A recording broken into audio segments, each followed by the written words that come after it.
நேயர்களுக்கு இனிய வணக்கம். கடகம் ராசிக்கார நேயர்களுக்கு நம்ம இன்னைக்கு வீடியோ பதிவுக்கு முழுமையா போறதுக்கு முன்னாடி முருகரை மனதார வணங்கிட்டு வீடியோ பதிவுக்குள்ள போகலாங்க. ஓம் முருகா போற்றி, ஓம் முருகா போற்றி, ஓம் முருகா போற்றி. காக்கும் முருகனே போற்றி. நல்லதே நடக்கும், நல்லது மட்டும் தான் நடக்கும். நம்முடைய கடகம் ராசிக்காரங்களை பொறுத்த வரைக்கும் இவங்க நட்புக்கு முக்கியத்துவம் தரக்கூடியவங்களா இருக்காங்க. அதே நேரத்துல நண்பனுக்காக உயிரை கொடுக்க கூட இவங்க தயங்க மாட்டாங்க. ஆத்ம பலமும் துணிவும் கொண்டவங்களாம் இவங்க இருக்காங்க. அடுத்தவங்க செய்ய முடியாதுன்னு ஒதுக்கி வச்ச காரியத்தை கூட அழகா திட்டம் தீட்டி முயற்சி பண்ணி அந்த காரியத்துல வெற்றி அடையக்கூடியவங்களா இவங்க இருக்காங்க. தங்களை தேடி வரக்கூடியவங்களை நன்கு உபசரித்து வேண்டிய உதவி செய்யறதுல வல்லவர்களா இவங்க இருக்காங்க. தெய்வ அருளும் திட சிந்தனையும் கொண்டவங்களா இவங்க இருக்காங்க. இவங்களை பொறுத்த வரைக்கும் தான் மட்டும் நல்லா இருக்கணும் அப்படிங்கிற சுயநலம் கிடையாதுங்க.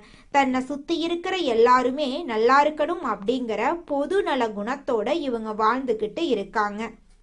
இவ்வளவு அருமையான நற்குணங்களை கொண்ட கடகம் ராசிக்கார அன்பர்களே, எல்லாரும் சந்தோஷமா இருக்கீங்களா?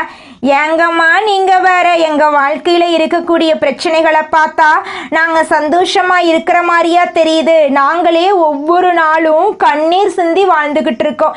எங்க வாழ்க்கையில எங்கம்மா சந்தோஷமெல்லாம் இருக்கு அப்படின்னு உங்க மனசுல நினைக்கிறது புரியுதுங்க கடகம் ராசிக்காரர்களே. இது நாள் வரைக்கும் உங்க வாழ்க்கையில சந்தோஷம் இல்லாம இருந்திருக்கலாம். ஆனா இனி வரக்கூடிய காலங்கள்ல உங்க வாழ்க்கையில சந்தோஷம் நிலைச்சிருக்க போகுது. மன கவலைகள் காணல் நீரா மறைய போகுது. உங்க வாழ்க்கையில இது நாள் வரைக்கும் இருந்த தடை தாமதங்கள் எல்லாமே நீங்க போகுது. திருமணம் ஆகாதவர்களுக்கு திருமண தடை நீங்கி திருமணம் நடக்க போகுது. குழந்தை பாக்கியம் இல்லாதவர்களுக்கு குழந்தை பாக்கியம் கிடைக்க போகுது. பூர்வீக சொத்து ரீதியாக இருந்த அனைத்து பிரச்சனைகளுக்கும் தீர்வு கிடைக்க போகுது. உங்களுடைய குடும்பத்துல சந்தோஷமான நிகழ்ச்சிகள் அடுக்கடுக்கா நடக்க போகுதுங்க. கடகம் ராசிக்காரர்களே, 2026ஆம் ஆண்டில் ஒரு சிறப்பான அமைப்பு இருக்குதுங்க. குரு பகவான், சனி பகவான், ராகு பகவான், கேது பகவான் ஆகிய 4 கிரகங்களும் தங்கள் சொந்த நட்சத்திரங்கள்ல சஞ்சரிக்கிறதுனால இது ஒரு ராஜயோகமா உங்களுக்கு அமைதுங்க. சனி பகவான் தொழில், உத்தியோகம், கடின உழைப்பு ஆகியவற்றை உங்களுக்கு தரப்போறார். குரு பகவான் பணம், வருமானம், சுபகாரியங்கள், தோஷ நிவர்த்தி ஆகியவற்றை உங்களுக்கு வழங்க போறாருங்க. ராகு பகவான் குழப்பத்தை ஏற்படுத்தினாலும் கேது நன்மைகளை தருவார். இந்த கிரகங்கள் நல்ல நிலையில் இருந்ததா உங்க வாழ்க்கையில வெற்றி நிச்சயங்க. கடகம் ராசிக்காரங்க கற்பனை திறன் மிக்கவங்க, கலைகளை விரும்புவாங்க, லட்சியத்தை நோக்கி ஓடிக்கொண்டே இருப்பாங்க. இவங்க நம்பிக்கை, தன்னம்பிக்கை, தைரியம், நீதி, நேர்மை, ஒழுக்கம் போன்ற குணங்களை கொண்டவங்க. குடும்பத்துக்காக தன்னை அர்ப்பணிப்பாங்க. எந்த ஒரு விஷயத்தையும் பலமுறை யோசிச்சு முடிவெடுக்கும் இரட்டை மனது இவங்க கிட்ட இருக்கு. 2026ல இந்த கிரகங்கள் சாதகமாக இருந்தா வாழ்க்கை சிறப்பாக இருக்கும். சனி 9ஆம் இடத்தில் இருப்பதால நல்லது நடக்கும். குரு 12ஆம் இடத்துல இருந்தாலும் நன்மைகளை தருவாரு. குறிப்பாக வெளிநாடு மற்றும் வெளியூர் மூலமாக திடீர் வருமானம் கிடைக்கும். கேது 2ஆம் இடத்தில் இருக்கிறதுனால உங்களுக்கு நிறைய விஷயங்களை கொடுக்க போறார். 8ஆம் இடத்தில் ராகு இருக்கிறதுனால கெட்டவர் யார் யார் அப்படிங்கறத நீங்க கண்டுபிடிக்க போறீங்க. குரு உங்க ராசியில உச்சமா இருக்கிறதுனால உங்களை யாராலையுமே அசைக்க முடியாது. உங்க வாழ்க்கையே சொர்க்க வாழ்க்கையா மாறப்போகுது. வேலை இல்லாம இருந்தவங்களுக்கு வேலை கிடைக்கும். கடன்கள் தீரும். எதிரிகள் தொல்லை நீங்கும். திருமண தடை, கணவன் மனைவிக்குள்ள வன வருத்தம், மருத்துவ செலவெல்லாம் குறையும். வருமானம் அதிகரிக்கும். நகை வாங்கும் யோகம் உண்டாகும். கோர்ட் கேஸ்களில் வெற்றி கிடைக்கும். வீடு வாகனம் வாங்கும் யோகம் வரும். வெளிநாட்டுல வேலை செய்யறவங்களுக்கு வெற்றி கிடைக்கும். பதவி உயர்வு கிடைக்கும். குழந்தை பாக்கியம் உண்டாகும். சொத்து பிரச்சனைகள் தீரும். சொந்த தொழில் செய்யறவங்களுக்கு நல்ல நேரமா இந்த நேரம் அமைஞ்சிருக்கு. லாட்ரி யோகம் உங்களுக்கு அமைய போகுது. உங்களுடைய ஆசைகள், கனவுகள் எல்லாமே நிறைவேறக்கூடிய மாதமாக உங்களுக்கு இந்த மாதம் அமைஞ்சிருக்குதுங்க. உங்களை விட்டு பிரிந்து சென்ற உறவுகள் இனி வரக்கூடிய காலங்கள்ல உங்களை தேடி வரப்போறாங்க. உங்க வாழ்க்கையே சொர்க்க வாழ்க்கையா அமைய போகுது. குழந்தை பாக்கியம் இல்லாதவர்களுக்கு குழந்தை பாக்கியம் கிடைக்க போகுது. பூர்வீக சொத்து ரீதியாக இருந்த அனைத்து பிரச்சனைகளுக்கும் தீர்வு கிடைக்க போகுது. இது நாள் வரைக்கும் நீங்க ஒவ்வொரு நாளையும் பணங்காசு 4-5 பேர்கிட்ட கடன் வாங்கி வாழ்ந்திருப்பீங்க. ஆனா இனி வரக்கூடிய காலங்கள்ல நீங்க 4-5 பேருக்கு பணங்காசு கடன் கொடுக்கக்கூடிய அளவுக்கு செல்வாக்குல உயர்ந்த வாழ்க்கைய வாழ போறீங்க. உங்க வாழ்க்கையில இனி வரக்கூடிய காலங்கள்ல கவலை கண்ணீர் அப்படிங்கிற பேச்சுக்கெல்லாம் துளி கூட இடம் கிடையாதுங்க. அடுத்ததாக நம்முடைய கடகம் ராசியில் இருக்கக்கூடிய ஒவ்வொரு நட்சத்திரக்காரர்களுக்கும் இந்த மாதம் எப்படி அமைஞ்சிருக்குன்னு பார்க்கலாங்க. நம்முடைய கடகம் ராசியில் இருக்கக்கூடிய முதலாவது நட்சத்திரம் புனர்பூசம். உங்களுக்கு இந்த மாதம் எப்படி அமைஞ்சிருக்குதுன்னு பார்க்கலாங்க. புனர்பூச நட்சத்திரத்தில் பிறந்தவங்க பொறுமையானவங்க, பொய் சொல்ல தெரியாதவங்க, திறமையானவங்க, ஒழுக்கமானவங்க. இவங்க எதற்கும் பயப்படாம வாழ்க்கையில வெற்றி பெறுவாங்க. ஆசிரியர், வங்கி ஊழியர், கமிஷன் வியாபாரம் செய்யறவங்க, வெளிநாட்டுல வேலை செய்யறவங்க ஆகியோர்களுக்கு இந்த மாதம் சிறப்பான மாதமாக இருக்க போகுது. திருமண வாழ்க்கை உங்களுக்கு இந்த காலத்துல சிறப்பாக அமையும். குழந்தை பாக்கியம் இல்லாதவங்களுக்கு குழந்தை பாக்கியம் கிடைக்குங்க. பூர்வீக சொத்து ரீதியாக இருந்த அனைத்து பிரச்சனைகளுக்கும் தீர்வு கிடைக்க போகுது. உங்களுக்கு வர வேண்டிய பூர்வீக சொத்து உங்க கையில வந்து சேரப்போகுதுங்க. உங்களுடைய உடல்நிலை ஆரோக்கியமா இருக்க போகுதுங்க. படிச்சு முடிச்சுட்டு வேலை தேடிட்டு இருக்கவங்களுக்கு படிப்புக்கும் தகுதிக்கும் ஏத்த மாதிரி நல்ல வேலையெல்லாம் இந்த காலகட்டத்துல கிடைக்க போகுதுங்க. அடுத்ததாக நம்முடைய கடகம் ராசியில் இருக்கக்கூடிய நட்சத்திரம் பூசம். உங்களுக்கு இந்த மாதம் எப்படி அமைஞ்சிருக்குன்னு பார்க்கலாங்க. பூச நட்சத்திரத்தில் பிறந்தவங்க கடின உழைப்பாளிகள், திறமையானவங்க. இவங்க எதற்கும் பயப்பட தேவையில்லை. எல்லாமே வெற்றிதான். வீடு, இடம், வாகனம் வாங்கும் யோகம், வெளிநாடு செல்லும் வாய்ப்பு, படிப்புல மாற்றம், தொழில முன்னேற்றம் என எல்லாம் சிறப்பா உங்களுக்கு அமைய போகுது. திருமண வாழ்க்கை, குழந்தை பாக்கியம் எல்லாமே உங்களுக்கு சிறப்பா கிடைக்க போகுது. உங்களுடைய ஆசைகள், கனவுகள் எல்லாமே நிறைவேற போகுது. உங்களை விட்டு பிரிந்து சென்ற உறவுகள் எல்லோருமே இனி வரக்கூடிய காலங்கள்ல உங்களை தேடி வரப்போறாங்க. உங்க கையில செல்வாக்கு அதிக லெவல்ல இருக்க போகுதுங்க. உங்களுடைய உடல்நிலை ஆரோக்கியமா இருக்க போகுது. உங்களை வேண்டான்னு உதறி தள்ளிட்டு போன சொந்த பந்தங்கள் எல்லோருமே இனி வரக்கூடிய காலங்கள்ல உங்களை தேடி வரப்போறாங்க. அடுத்ததாக நம்முடைய கடகம் ராசியில் இருக்கக்கூடிய நட்சத்திரம் ஆயில்யம். உங்களுக்கு இந்த மாதம் எப்படி அமைஞ்சிருக்குது அப்படின்னு பார்க்கலாங்க. ஆயில்ய நட்சத்திரத்தில் பிறந்தவங்களுக்கு 2026 ஒரு நல்ல ஆண்டா இருக்குங்க. குழப்பங்கள், தடுமாற்றங்கள் நீங்கி நிம்மதி கிடைக்கும். வீடு, வாகனம் வாங்கும் யோகம், வெளிநாடு செல்லும் வாய்ப்பு, படிப்புல மாற்றம், தொழில முன்னேற்றம் என எல்லாம் சிறப்பாக அமையும். ஐடி துறையில வேலை செய்யறவங்க, வங்கி ஊழியர்கள், ஆசிரியர்கள், கமிஷன் வியாபாரம் செய்யறவங்க ஆகியோருக்கு சிறப்பான யோகம் நிறைந்த மாதமாக இந்த மாதம் அமைஞ்சிருக்கு. கடகம் ராசியை பொறுத்தவரை எல்லா தடைகளையும் அடித்து நொறுக்கி மிகப்பெரிய வெற்றி உங்களுக்கு கிடைக்க போகுது. உங்க வாழ்க்கைய அருமையான வாழ்க்கையா இருக்க போகுதுங்க. இது நாள் வரைக்கும் நீங்க கண்ணீர் விட்டு வாழ்ந்திருப்பீங்க. ஆனா இனி வரக்கூடிய காலங்கள்ல உங்க வாழ்க்கையில கண்ணீர், துன்பம் அப்படிங்கிற பேச்சுக்கெல்லாம் துளி கூட இடம் கிடையாதுங்க. சந்தோஷமான, நிம்மதியான, ஆரோக்கியமான வாழ்க்கைய வாழ போறீங்க. உங்க வாழ்க்கையில இந்த மாதம் மேலும் நல்லதெல்லாம் நடக்க நீங்க செய்யக்கூடிய பரிகாரம் என்னன்னு பாத்தீங்கன்னா, உங்க வீட்டுக்கு பக்கத்துல இருக்கக்கூடிய முருகர் ஆலயத்துக்கு போயிட்டு முருகரை மனதார வணங்கிட்டு வாங்க. உங்க வாழ்க்கையில இருக்கக்கூடிய அனைத்து பிரச்சனைகளும் காணாம போயிருங்க. நல்லதே நடக்கும். நல்லது மட்டும்தான் நடக்கும். இந்த உலகத்துல யாருங்க கோடீஸ்வரன்? கோடி கோடியா பணம் வச்சிருக்கிறவங்களா, பிடிச்ச உணவுகளை சாப்பிட்றவங்களா, பிடிச்ச உறவுகள் கிட்ட பேசுறவங்களா? இதுல யாருமே கோடீஸ்வரன் கிடையாதுங்க. யார் ஒருத்தவங்க நோய் நொடி இல்லாம, மனக்கவலை இல்லாம நிம்மதியா தூங்குறாங்களோ அவங்க தாங்க இந்த உலகத்திலேயே சிறந்த கோடீஸ்வரன். அப்பேற்பட்ட கோடீஸ்வரன் ஆகக்கூடிய யோகம் உங்களுக்கு இந்த மாதம் அமைஞ்சிருக்குதுங்க. உங்க வாழ்க்கையில இனி வரக்கூடிய காலங்கள்ல கவலை, கண்ணீர் அப்படிங்கிற பேச்சுக்கெல்லாம் துளி கூட இடம் கிடையாதுங்க. இது நாள் வரைக்கும் உங்களுடைய மனசில் இருந்த மனக்கவலைகள் எல்லாம் இனி வரக்கூடிய காலங்கள்ல காணாம போகுதுங்க. நீங்க சந்தோஷமான, ஆரோக்கியமான வாழ்க்கைய இனி வரக்கூடிய காலங்கள்ல வாழ போறீங்க. உங்க வாழ்க்கையில சந்தோஷம் நிலைச்சிருக்க போகுதுங்க. சந்திரனை ராசிநாதனாக கொண்ட கடகம் ராசி என்பர்களே, நீங்க கற்பனை வளம் மிக்கவங்க. இந்த மாதம் காரியங்களை தைரியமாக செய்து முடிக்க போறீங்க. மேலும் உங்கள் எண்ணங்களை தைரியமாக வெளிப்படுத்த போறீங்க. அவசியமற்ற செலவுகளை கட்டுப்படுத்தி சேமிப்புகளை நீங்க உயர்த்தி கொள்ள போறீங்க. தன்னம்பிக்கையுடன் காரியத்தை செய்து முடிக்க போறீங்க. சிறுதுரும்பும் பல்குத்த உதவும் என்கிற பழமொழிக்கேற்ப அனைவரிடமும் பக்குவமாய் பேசி பழகி உங்கள் காரியங்களை சாதித்து கொள்ள போறீங்க. மற்றபடி புதிய பதவிகள் உங்களை தேடி வரும். உங்கள் நிர்வாக ஆற்றல் அதிகரிக்கும். சமூகத்தில் உயர்ந்தவர்களின் நட்பு தானாகவே கிடைக்கும். சுறுசுறுப்புடன் நீங்க இயங்க போறீங்க. உத்தியோகஸ்தவர்களுக்கு உங்கள் அலுவலக போக்கில் உங்களுக்கு மிக திருப்திகரமான பலன்கள் ஏற்பட வாய்ப்பில்லை என்றாலும் பெரும் சங்கடங்கள் எதுவும் ஏற்படுறதுக்கு வாய்ப்பில்லை அப்படிங்கிறது உண்மைங்க. உங்கள் பணிகளில் நீங்கள் மிகுந்த அக்கறையுடன் செயல்பட்டு வருவது அவசியம். பணியில் இருப்பவர்களுக்கு பெரும் சிக்கல் இருக்கவே இருக்காது. வியாபாரிகளுக்கு பெரும் முன்னேற்றம் இருக்கும். பணம் புழக்கும் இடங்களில் உங்களுக்கு நம்பிக்கையுள்ளவர்களாகவே அமர்ந்திருப்பது மிகவும் முக்கியங்க. உங்கள் நேரடி கவனமும் அடிக்கடி இருந்து வருவது நல்லதுங்க. போட்டி நிறுவனங்களின் எதிர்ப்புகள் பலமாகவே இருக்குமாயினும் உங்கள் சமயோஜித புத்தியால் சமாளிப்பது நல்லதுங்க.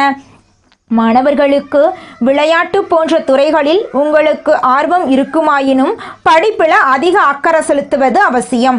அரசின் கல்விச் சலுகைகள் கிடைப்பதில் கூட சிரமங்கள் ஏற்படக்கூடும். அதற்கண்டு நீங்கள் அச்சப்படக்கூடாது. சிலர் மேற்படிப்பை தொடர முடியாமல் வாய்ப்புகளை தேடவும் முயற்சிப்பாங்க. கலைத்துறையினருக்கு உங்கள் தொடர்ச்சியான முயற்சிகளால் மட்டுமே புதிய வாய்ப்புகளை பெற முடியும். மற்றவர்களை நம்பாமல் நீங்களே நேரடியாக பார்க்க வேண்டியவர்களை பார்த்து பேசுவதுதான் உங்களுடைய வெற்றிக்கு வழிவகுக்குங்க. உங்கள் திறமைகளை வெளிப்படுத்த தவறினாலும் வாய்ப்புகள் கையிலழுவி போயிருங்க. அரசு துறையினருக்கு உங்களுக்கு தரப்பட்டுள்ள பொறுப்புகளை திறம்பட நிறைவேற்றி தலைமையின் பாராட்டுக்களை பெறுவது அவசியங்க.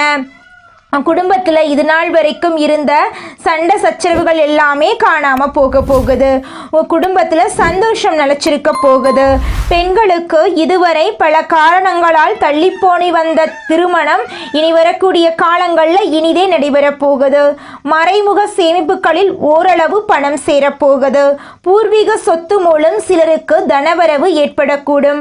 உடல் நலத்தில் மிக அதிகம் அக்கறை செலுத்துவது நல்லது. முக்கியமாக வயிறு மற்றும் செரிமானம் சம்பந்தமான பிரச்சனைகள் ஏற்பட வாய்ப்பிருக்கு. உடல் நலத்தை ஆரோக்கியமாக பார்த்துக்கோங்க. நேரத்துக்கு உணவு சாப்பிடுங்க. நேரத்துக்கு தூங்குங்க. மனிதனா பிறந்த ஒவ்வொருவருக்கும் ஆசை இருக்கதாங்க செய்யும். அந்த ஆசைகளை அடைய நம்ம நினைச்சா மட்டும் பத்தாதுங்க. முழு மனசோட நம்மளுடைய ஆசைகளை அடைவதற்கான வழியை ஒவ்வொரு நாளும் என்ன பண்ணணும்னு யோசிச்சு அதற்கான திட்டங்களை தீட்டி உழைச்சிக்கிட்டே இருக்கணுங்க. உழைச்சா நிச்சயமா நம்மளுடைய ஆசைகள் எல்லாமே நிறைவேறிடுங்க. உங்க வாழ்க்கையில இனி வரக்கூடிய காலங்கள்ல உங்களுடைய அனைத்து ஆசைகளும் நிறைவேற போகுதுங்க. அப்படி ஒவ்வொரு மனிதனுக்கும் இருக்கக்கூடிய பொதுவான ஆசை என்னன்னு பார்த்தீங்கன்னா 16 செல்வங்களையும் அடைந்து வாழணும் அப்படின்னு தான் ஒவ்வொரு மனிதனுடைய ஆசையும் இருக்குதுங்க. பணம் வேணும், பதவி வேணும், புகழ் வேணும், கௌரவம் வேணும் அப்படின்னு தான் ஒவ்வொரு மனிதனும் தினமும் வாழ்ந்துகிட்டு இருக்கான். அதை நோக்கிய பயணத்தை தான் ஒவ்வொரு நாளும் மனிதன் வாழ்ந்துகிட்டு இருக்கான். ஒவ்வொரு நாளையும் ரசிச்சு வாழ்றது கிடையாது. எந்த ஒரு மனிதனும் போராட்டத்துல தாங்க இந்த உலகத்துல ஒவ்வொரு மனிதனும் வாழ்க்கைய வாழ்ந்துட்டு இருக்காங்க. கடகம் ராசிக்காரர்களே, உங்களுக்கு குருவின் ஆசீர்வாதம் முழுமையாக கிடைக்க போகுது. இனி உன் வாழ்க்கையை நான் எடுத்துக்கிறேன். உன் கண்ணீரை நான் துடைக்கிறேன். உனக்கு துரோகம் செஞ்சவங்களை தூரமாக வைக்கிறேன். உன்னை உண்மையாக நேசித்தவங்களை மட்டும் உங்கள் பக்கத்தில் வச்சுட்டு நீ காத்திருந்தது வீணாகாது. நீ நம்பினது நிஜமாகும். நீ கேட்ட பிரார்த்தனைக்கு பதில் இப்போ உங்களுக்கு வரப்போகுது. இனி கஷ்டம் இல்லை. குரு பகவானின் ஆசீர்வாதம் உங்களுடைய வாழ்க்கையை ஒளிர வைக்க போகுது. நீங்கள் புதுசாக பிறந்து வர போகிறீங்க. உங்களுடைய பிறப்புங்கிறது புதுசாக தொடங்க போகுது. கடகம் ராசியை யாருமே தாழ்வுபடுத்த முடியாது. குரு உங்கள் சிரிப்புக்கும் பாதுகாப்புக்கும் துணை நிற்கிறாரு. தைரியமாக பேசுவீங்க, நிமிர்ந்து நடப்பீங்க, நம்பிக்கையோட கனவு காணுங்க. உங்களுடைய காலம் வந்துருச்சு. உங்களுக்கான அதிர்ஷ்டம் உங்களை வந்து தட்டிவிட போகுது. பெயரை உலகம் கேட்க போகுது. கடகம் ராசி இனி உயர்வுக்கு பிறந்த ராசியா மாறப் போறீங்க. இனி உங்களுக்கான பொற்காலம் வரப்போகுது. எழுங்க, ஒளிங்க, ஜெயிங்க. குரு பகவான் உன் குடும்பத்துக்கு ஆரோக்கியம், செல்வம், அமைதி, வாய்ப்பு, உயர்வு எல்லாத்தையுமே தரட்டும். எப்போதும் சிரிச்ச முகம்தான் உங்கள் வாழ்க்கையில் தொடரப்போகுது. கடகம் ராசி ஜெயிக்கிறது நிச்சயமான உறுதி. அதை யாருனாலையும் தடுத்து நிறுத்த முடியாதுங்க. குலதெய்வம் எங்கேயோ இருக்குது, என்னமோ இருக்குது அப்படிலாம் நீங்கள் நினைக்க வேண்டாங்க. நீங்கள் எங்கிருந்தாலும் ஒரு தீபம் ஏற்றி வச்சு அந்த தீப ஒளியில் தெய்வங்கள் இருக்கிறாங்க அப்படின்னு நினச்சி வழிபாடு செய்யுங்க. குலதெய்வமே தெரியாவிட்டாலும் வீட்டில் தீபம் ஏற்றி வச்சு ஏதாவது ஒரு நல்ல நாளில் குலதெய்வத்தை நினச்சி வழிபாடு செய்யுங்க. குலதெய்வ வழிபாடு குலம் காக்குங்க, குலம் தலைக்கும். முதல்ல குலதெய்வம், அப்புறம் இஷ்டப்பட்ட தெய்வம், அப்புறம் உங்களுக்கு விருப்பப்பட்ட தெய்வங்க. எந்த கோயிலுக்கு போனாலும் என்ன பண்ணாலும் ஏற்றமில்லை அப்படின்னு நீங்க சொல்லுவீங்க. தினமும் எந்திரிச்ச உடனே சூரிய பகவானை நமஸ்காரம் பண்ணுங்க. அவங்களுடைய அனுகிரகம் இருந்தா போதும். மற்ற கிரகங்கள் எல்லாம் சாதகமா இல்லைனா கூட பரவாயில்ல, அந்த சூரியனுடைய பிரகாசம் உங்க வாழ்க்கையவே பிரகாசமா மாத்திருங்க. அந்த வெளிச்சம் உங்களை வந்து சேருங்க. உங்க வாழ்க்கையில் இருக்கக்கூடிய கண்ணீரெல்லாம் கரைஞ்சு போயிருங்க. கடகம் ராசிக்காரர்களே, உங்களுக்கு இனி வரக்கூடிய காலங்களில் கண்ணீருக்கு பதிலாக சிரிப்பு வரக்கூடிய காலமாக இருக்கு. கடகம் ராசியை சோதிக்கலாம், ஆனால் தோற்கடிக்க முடியாது. பயம், குழப்பம், நம்பிக்கை துரோகம், உறவு பத்தின பதட்டம் எல்லாமே குறைய போகுது. கண்ணீருக்கு முடிவு வரப்போகுது. நிம்மதி ஸ்டார்ட் ஆக போகுதுங்க. பணம் தங்கி சேமிக்கும் நிலை வரப்போகுது. சிலருக்கு எதிர்பாராத லாபம் வரப்போகுது. சிலருக்கு வேலையில் நல்ல வளர்ச்சி வரப்போகுது. உறவுகளில் மரியாதை திரும்ப வரப்போகுது. வெறுத்தவங்க எல்லாருமே தொலைவில் போக போகிறாங்க. நேசிக்கிறவங்க அருகில் வரக்கூடிய நேரமாக இந்த நேரம் இருக்கு. வேலை மற்றும் தொழிலில் முன்னேற்றம் ஏற்படும். குடும்பத்தில் ஒற்றுமை ஏற்படும். வீட்டில் சண்டை சச்சரவு, மனக்கசப்பு, பேசாமல் இருந்த நிலை எல்லாமே கரையும். ஆரோக்கியம் மேம்படும். மன அழுத்தம் குறையும். உடல் சக்தி அதிகரிக்கும். ஆண்களுக்கு வேலையில் மதிப்பும் வருமானமும் நிலையாக இருக்கும். இது ஒரு மிகப்பெரிய அதிர்ஷ்ட காலமாக உங்களுக்கு இருக்கு. பெண்களுக்கு மன உளைச்சல் குறையும். குடும்பத்தின் வார்த்தைகளுக்கு மதிப்பு மரியாதை அதிகரிக்கும். சிலருக்கு திருமணம், மறுமணம், குழந்தை யோகம் கைகூடி வரும். வீட்டில் இருப்பவர்களுக்கு குடும்ப அமைதி, மன நிம்மதி கிடைக்கும். வேலை செய்பவர்களுக்கு பிடித்த இடமாற்றம், பதவி உயர்வு, சேலரியில் உயர்வு கிடைக்கும். தொழில் செய்பவர்களுக்கு புதிய கஸ்டமர்ஸ் வருவாங்க. புதிய ஆர்டர் கிடைக்கும். பண வசதி, லாபத்தில் உயர்வு நிலை ஏற்படும். கடகம் ராசி மாணவர்கள் அதிர்ஷ்டமான கவனம், நினைவு சக்தி, நல்ல ஆசிரியர்களுடைய அனுகிரகத்தை பெற போகிறாங்க. போட்டித் தேர்வுக்கு தயாராவர்களுக்கு வெற்றி நிச்சயமாக கிடைக்கும். முயற்சிக்கு குரு துணை வரப்போகிறார். ஒவ்வொரு வியாழக்கிழமையும் கடகம் ராசிக்காரர்கள் விரதம் இருக்கணும். மஞ்சள் நிற உடையை பயன்படுத்தணும். மஞ்சள் நிற பூ சூடிக்கொள்ளணும். கடலை பருப்பு நெய்வேத்தியமாக கொடுக்கணும். குரு பகவானையும் குரு தட்சிணாமூர்த்தியைக்கும் தீபம் ஏற்றி வழிபாடு செய்வது சிறப்புங்க. வீட்டில் கற்கண்டு ப்ளஸ் பால் அபிஷேகம் குருவுக்கு கொடுக்கறது நன்மைங்க. காலையில் 6 மணிக்கு ஓம் குருவே நமக மந்திரத்தை 108 முறை சொல்வதன் மூலமாக உங்கள் வாழ்க்கையில் இருக்கக்கூடிய அனைத்து துன்பங்களும் கரைஞ்சு போயிருங்க. உங்களை பற்றி யார் என்ன பேசினாலும் யாருக்கும் உங்களை நிரூபிக்க வேண்டிய அவசியமே கிடையாதுங்க. உங்களுடைய அமைதி தான் உங்களுடைய பலம். உங்களுடைய உயர்வு தான் நீங்கள் மற்றவங்களுக்கு கொடுக்கக்கூடிய பதில். பழி வாங்குறங்கிற அவசியமே கிடையாது. குரு வந்துட்டாரு. நீங்கள் வாழக்கூடிய வாழ்க்கையே மற்றவங்களுக்கு வயிறு எறிகிற அளவுக்கு சிறப்பாக நீங்கள் வாழ போறீங்க. நீங்கள் இந்த நிமிஷம் வரைக்கும் உங்களுக்காக வாழ்க்கையை வாழறதே கிடையாதுங்க. உங்களை சுற்றி இருக்கிறவங்களுக்கு பயந்து தாங்க வாழ்க்கையை வாழ்ந்துக்கிட்டு இருக்கீங்க. நாம் இந்த செயலை செஞ்சால் நம்மளை சுற்றி இருக்கிறவங்க நம்மளை பற்றி தப்பாக நினச்சிருவாங்களோ, இந்த சொன்னால் நம்மளை பற்றி அவங்க தப்பாக நினச்சிருவாங்களோ அப்படின்னு அடுத்தவங்களை கண்டு பயந்து வாழ்க்கையில் எந்த ஒரு செயலையும் செய்யாமல் ஒரே இடத்துல நீங்கள் முன்னேறாமல் நின்றுக்கிட்டு இருக்கீங்க. இனி வரக்கூடிய காலங்களையாவது யாரை கண்டும் அச்சப்படாம கடவுளை கண்டு மட்டும் பயந்தா மட்டும் போதுங்க. வேற யாரை கண்டும் நீங்க பயப்பட வேண்டாம். கடவுள் இந்த உலகத்துல உங்களை எதுக்காகங்க படைச்சிருக்காரு? உங்களுக்காக நீங்க வாழணும் அப்படிங்கறக்காக தான் படைச்சிருக்காரு. உறவுகளுக்காகவும் நண்பர்களுக்காகவும் உங்களுடைய வாழ்க்கைய நீங்க தியாகம் பண்றது நியாயம் கிடையாதுங்க. உங்களுக்காக உங்க வாழ்க்கைய வாழ கத்துக்கோங்க. வாழ்ற வாழ்க்கை ஒரு முறை தாங்க. அந்த வாழ்க்கைய உங்களுக்காக வாழ கத்துக்கோங்க. நல்லதே நடக்கும், நல்லது மட்டும்தான் நடக்கும். நன்றி, வணக்கம்.